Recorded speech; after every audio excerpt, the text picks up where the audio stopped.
À l'affiche de Mascarade avec Pierre Ninet, sous la direction de Nicolas Bedos, Isabelle Adjani sera ensuite sur le petit écran dans Diane de Poitiers, réalisation épique de José Dayan. L'infatigable actrice aux 5 Césars est par ailleurs tout juste rentrée de Corse où elle vient de tourner le prochain film de Mélanie Laurent, et prépare la sortie d'un album solo produit et réalisé par Pascal Obispo. Une actualité chargée pour la star de 67 ans qui multiplie les interviews, cassant l'image d'une icône distante.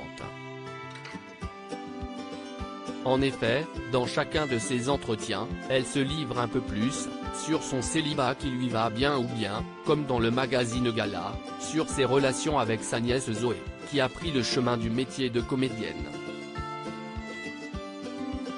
Isabelle Adjani a fait éclater tout son talent aux yeux du grand public en 1974 avec La gifle de Claude Pinoteau, face au monstre sacré qu'est Lino Ventura.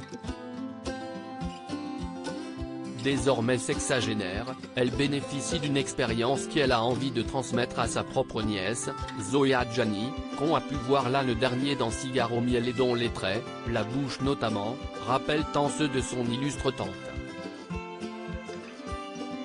Elle souhaite la protéger des aspects nuisibles dont elle a fait les frais dans sa jeunesse. Moi je suis arrivée sans code, ni clé. J'ai tout appris parfois à mon corps défendant et aussi à mon détriment. CIST, par exemple, quelque chose que j'essaie d'éviter à ma nièce Zoé Adjani, en lui donnant des astuces pour se protéger de tout ce qui pourrait la blesser, la ralentir. Pour transformer les obstacles en opportunités, ce qu'elle capte très bien. Il faut rester dans l'humain et dans l'amour de l'autre. L'immense reine Margot veut protéger la fille de son frère, brutalement décédé en 2010 et qu'elle décrivait comme un ange abîmé, tout en lui conseillant de ne pas s'oublier et de conserver toute l'humanité qu'elle a en elle. Je lui conseille de ne pas oublier le masque des autres et de pratiquer l'art de la guerre, c'est-à-dire de savoir se servir des armes de ceux ou celles qui ne vous veulent pas du bien. Ce qui compte aussi c'est de ne pas laisser dénaturer sa bonté naturelle. Parce que le choix du mal est toujours plus facile que celui du bien.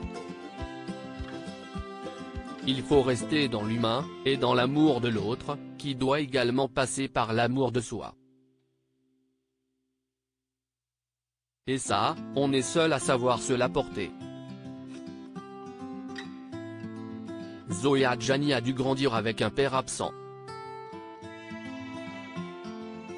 Dans Paris Match, la jeune femme avait abordé ce douloureux sujet. Je tiens l'essentiel de mon caractère de mon cher papa qui était très en rébellion, très en colère, une colère qui a fini par le dévorer. Il n'a pas trouvé le moyen de l'extérioriser et elle s'est retournée contre lui. Avec ma tante Isabelle, nous parlons de lui, parfois, quand on y parvient, elle comme moi. Ce n'est pas simple. Beaucoup d'histoires bouleversées.